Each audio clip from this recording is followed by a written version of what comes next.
satu hal, Bapak Panglima, terkait soal kepercayaan terhadap pemuda. Kepercayaan terhadap pemuda. Bahwa seperti yang dikatakan oleh Soekarno dan tokoh-tokoh yang lain soal pemuda, saya sangat sepakat. Tetapi satu hal yang tadi disebutkan oleh Bapak Panglima, kita sering bisa terpecah belah oleh kata-kata ego. Aku, kau, kalian.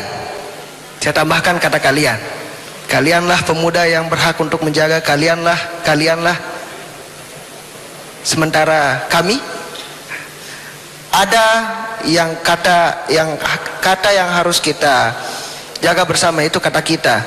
Saya ingin kita menelaah kata kita. Ya. Kita ini adalah aku, kau, dan kita semua. Ya, jadi untuk menjaga keutuhan dan apapun itu keamanan dan ketahanan negara, saya kira semua harus bekerja sama. Ketika kita sudah mulai merasa terprovokasi, saya kira kita harus bertindak.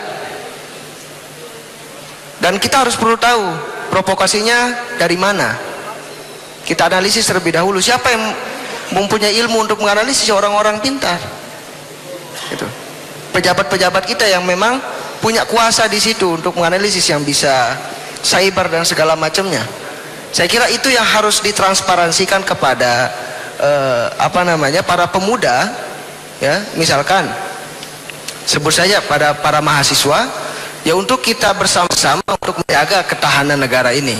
Jikalau memang sudah genting, sehingga tidak ada adu domba dan provokasi yang terjadi seperti sekarang-sekarang ini. Jadi isu-isu yang misalkan dilihat di media massa juga jangan terlalu diumbar, kemudian membuat para orang awam ini beranggapan bahwa negara ini ternyata sedang gawat dan kita harus bergerak. Ya, kita beramai-ramai gitu. Ini kan yang terjadi di masyarakat awam. Sementara di masyarakat terpelajar masih menganalisis, masih berpikir. Orang-orang jadi seolah-olah kita terperangkap dalam permasalahan kita sendiri. Para pejabat sibuk memikirkan solusi dan sebagainya, para ulama sibuk memikirkan fatwa dan sebagainya, para pengusaha sibuk memikirkan untung dan sebagainya, mahasiswa sibuk memikirkan nilai, ya masyarakat ya sibuk memikirkan kesejahteraannya mau dikemanakan. Ini yang terjadi. Nah, saya kira itu yang harus saya jaga. Saya tidak punya pertanyaan sudah dilontarkan semua. Saya ingin hanya berpendapat seperti itu, sehingga kata-kata kita harus selalu dikumandangkan, sehingga apapun yang kita akan hadapi, kita bisa hadapi dan bersama.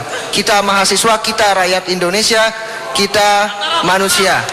Billahi taufiq wal hidayah, yakin usaha sampai. Assalamualaikum warahmatullahi wabarakatuh. Assalamualaikum warahmatullahi wabarakatuh.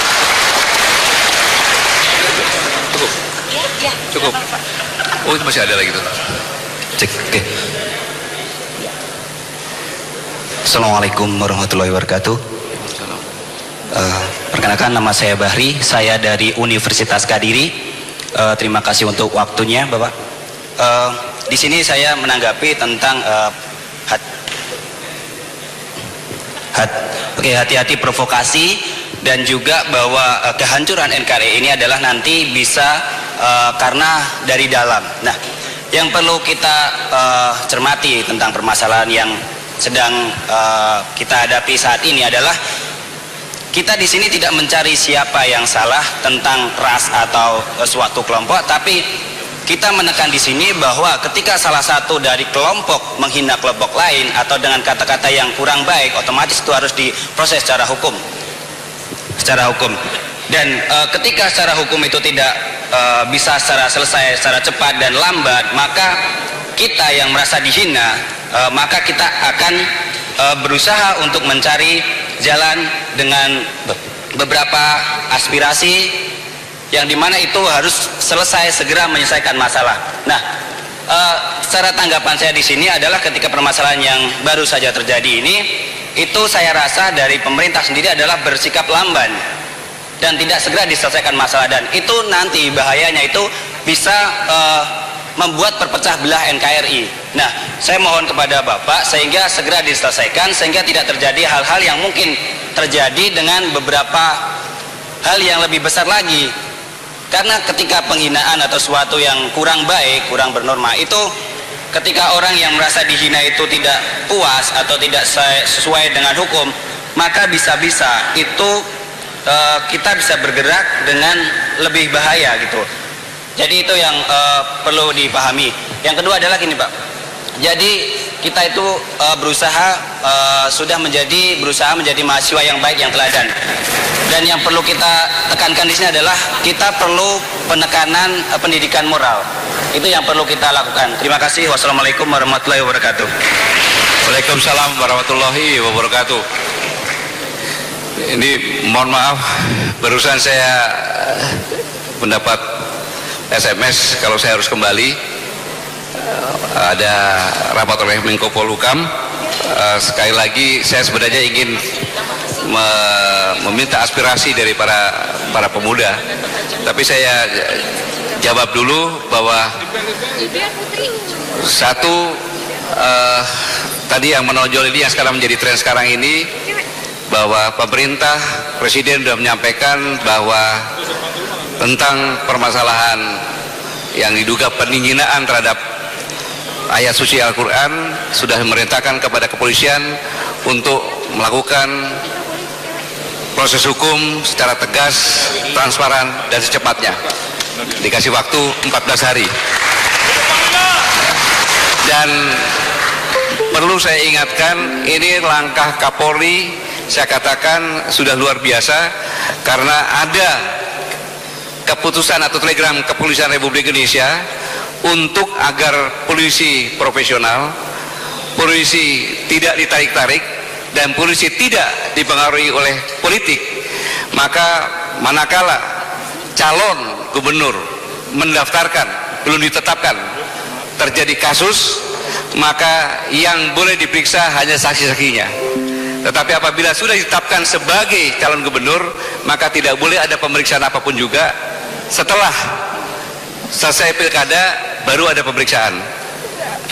Tetapi Kapolri mengambil langkah karena perintah juga melakukan pemeriksaan, bukan hanya sebagai saksi, yang diduga pun diperiksa Pak Ahok. Ini suatu langkah mengorbankan aturan ini untuk bisa menindaklanjuti ini. Maka yang paling penting adalah kita tunggu apa hasil dari Kepolisian Republik Indonesia, karena kita adalah negara hukum. Tidak mungkin asal orang salah hanya ingin langsung dia akan pakai proses. Nanti kalau tidak polisi juga yang kena, nanti kena peradilan. Ini kemudian saya terima kasih sekali waktu yang diberikan kepada saya. Terima kasih Pak. Karena pemuda, Anda begitu pulang ke rumah masing-masing, ke kampung halaman masing-masing, Anda adalah tempat bertanya. Anda dianggap orang yang bisa memberikan penjelasan yang jelas-jelasnya apa yang terjadi. Inilah yang perlu. Dan sekali lagi, apabila mendapat informasi yang ada sekarang, informasi sangat liar, bahkan perjalanan hidup saya pun dimasukkan di media sosial. Kemudian saya begini-begini, sampai saya mau dicopot pun dimasukkan. Dan benar-benar luar biasa. Makanya saya harapkan rekan-rekan sekalian adalah tempat bertanya bagi siapapun juga, karena Anda adalah mahasiswa. Maka gunakan fasilitas yang Anda miliki, entah Facebook, pet, dan lain sebagainya, untuk benar-benar mendapat keterangan yang benar, penjelasan yang benar, bukan karena hasutan, sehingga masyarakat bisa lebih cerdik lagi. Tidak banyak atau tidak semua masyarakat yang bisa mendapatkan pendidikan seperti Anda semuanya. Hidup mahasiswa. Karena sejarah telah membuktikan yang membangkitkan perlawanan adalah mahasiswa. Di setiap pergolakan apapun juga yang merubah tatanan hingga Indonesia seperti ini adalah mahasiswa. Yang akan memimpin ke depan bangsa ini juga mahasiswa. Jadi Anda ke depan bisa memimpin atau tidak tergantung situasi yang sekarang. Saya titipkan bangsa ini kepada Anda semuanya. Selamat berjuang, selamat belajar. Semoga kita menjadi bangsa pemenang. Wassalamualaikum warahmatullahi wabarakatuh. Shalom, Om, Santi, Santi, Santi Om. Saya pun mempertaruhkan menyampaikan ini karena negara ini ditentukan oleh para pemudanya. Para pemudanya harus tahu betul ancaman yang sebenarnya. Dan ancaman ini nyata. Anda silakan browsing, silakan cari, silakan diskusikan. Nyata. Bahkan persaingan yang ketat. Pada hari Selasa 11 Oktober 2016, Presiden Rusia menyampaikan emergency call yang mengatakan bahwa perintahkan semua pejabatnya memulangkan anggota keluarga masing-masing yang saat ini berada di luar Rusia. Karena dipicu ketegangan Rusia dengan negara-negara barat yang semakin panas sehingga berpotensi pecahnya perang global, maka Presiden Putin harus melindungi penduduknya di luar negeri, dipulangkan. Ada apa? Karena ini. Karena apa? Indonesia luar biasa. Negara kepulauan terbesar di ekuator. Pap, pohon untuk kertas, kalau di Indonesia 6 tahun bisa dipanen. Tetapi kalau di Eropa minimal 12 tahun baru bisa dipanen. Karena sempat tumbuhan tersebut pada saat musim salju, dia tidur. Untuk bangunnya perlu waktu lama. Jadi perlu 12 tahun. Indonesia pulau terbesar di ekuator dan memiliki garis pantai nomor 2 di dunia panjangnya, walaupun garam masih impor. Luas lautnya 5,8 juta. Indonesia merupakan negara kepercayaan konsumen tertinggi nomor 3 di dunia.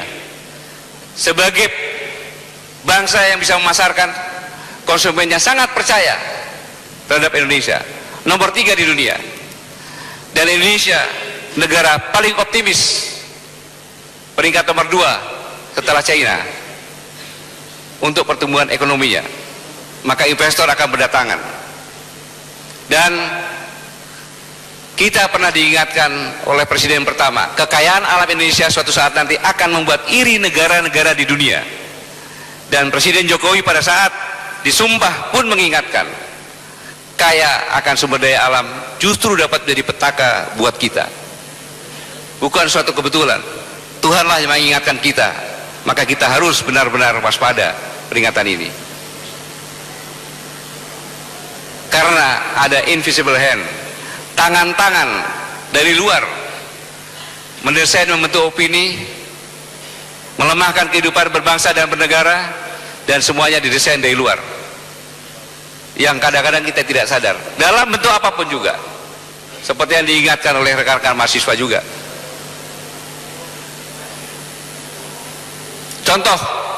Contoh saja, saya sedikit menyinggung yang terbaru ini. Penjarakan Ahok itu bergerak dari hati nurani, saya yakin itu. Tetapi kalau sudah berubah, bergeser kepada gulingkan RI 1, harus waspada. Kalau sudah memecah belah NKRI, harus waspada. Kalau sudah itu, maka membagi wilayah Negara Kesatuan Republik Indonesia seperti ini, dibagi-bagi antara Australia, Singapura, Malaysia, kemudian Tiongkok yang sudah siap di situ, kemudian ini bisa direbut ISIS, bisa yang ada di Jolo, atau Rusia, tetapi ini yang jelas Amerika Serikat. Bisa aja pembagian seperti itu.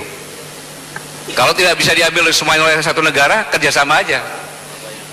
Mengapa Papua? Ada orang Papua di sini. Papua adalah sempalan surga yang jatuh ke bumi. Itu lagu dari Papua. Sempalan surga jatuh ke bumi.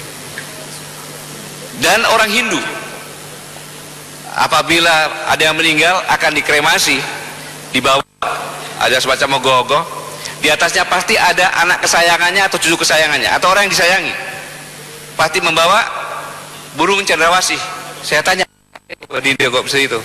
Burung cendrawasih bagi kepercayaan Hindu adalah burung nirwana yang akan memandu arwahnya ke nirwana. Semua tempat yang saya lingkari adalah tempat yang mempunyai potensi, tempat harapan hidup ratusan tahun bagi yang memilikinya.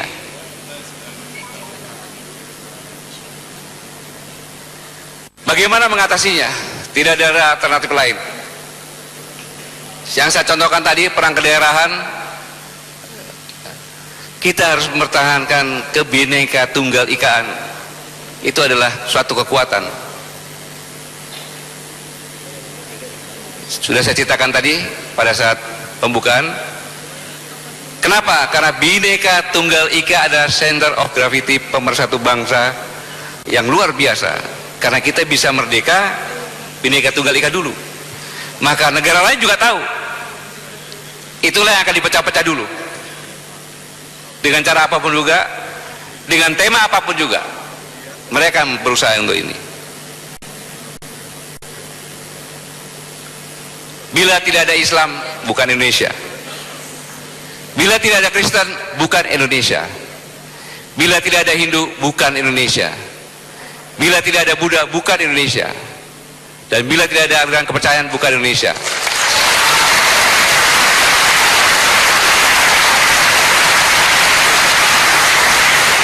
Itulah keindonesiaan kita. Itulah keindonesiaan kita yang harus sama-sama kita jaga.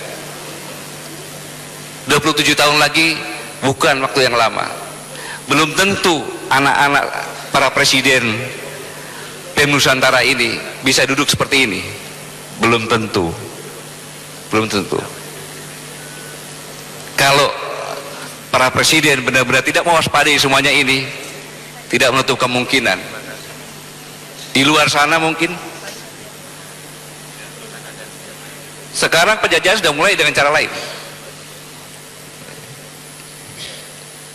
Ini kita harus jaga kebineka tunggal kita. Kita harus menjaga keindonesiaan kita. Ingat sejarah, sedikit saya cerita sejarah. Kerajaan Sriwijaya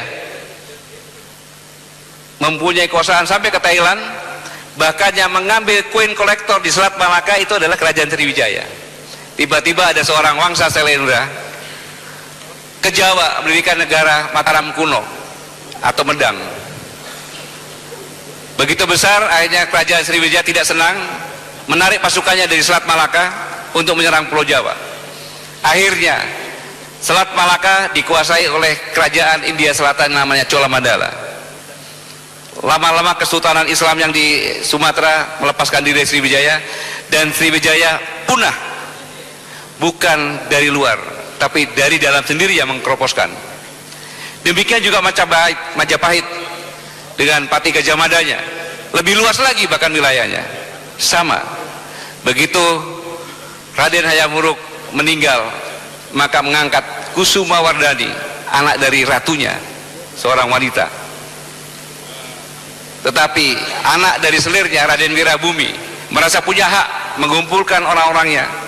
Akhirnya kelompok Kusuma Wardani dan Wirabumi berperang dengan besar, namanya Perang Paregrek.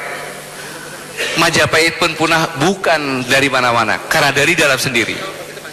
Tidak ada satupun kerajaan yang ada di Indonesia itu bisa dihancurkan dari luar, tidak. Karena kerajaan apapun juga diisi oleh orang-orang yang mengalir jiwa patriot dan kesatria, yang apabila terusik jati dirinya, dia tidak akan takut.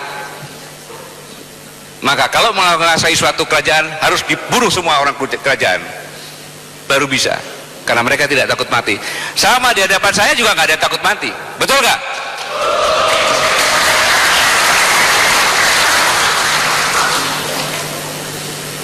Saya sedikit memberikan gambaran tentang sejarah konflik di Arab Spring.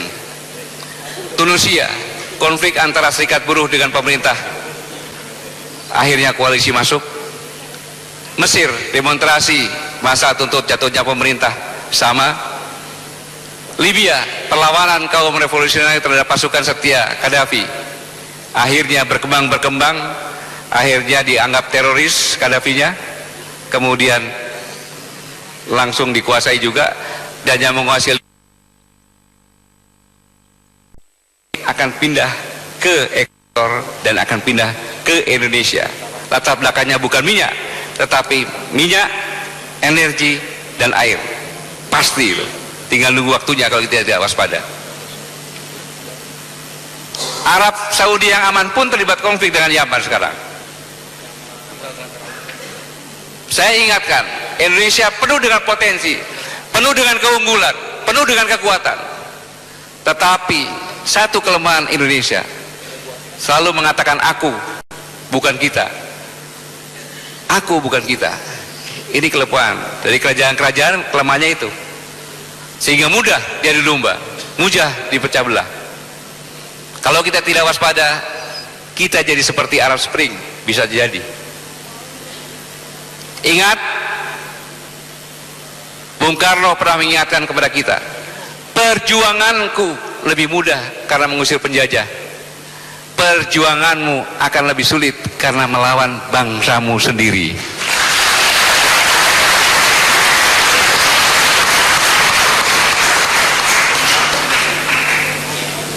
Bung Karno sangat peka sekali, sudah mengingatkan kita.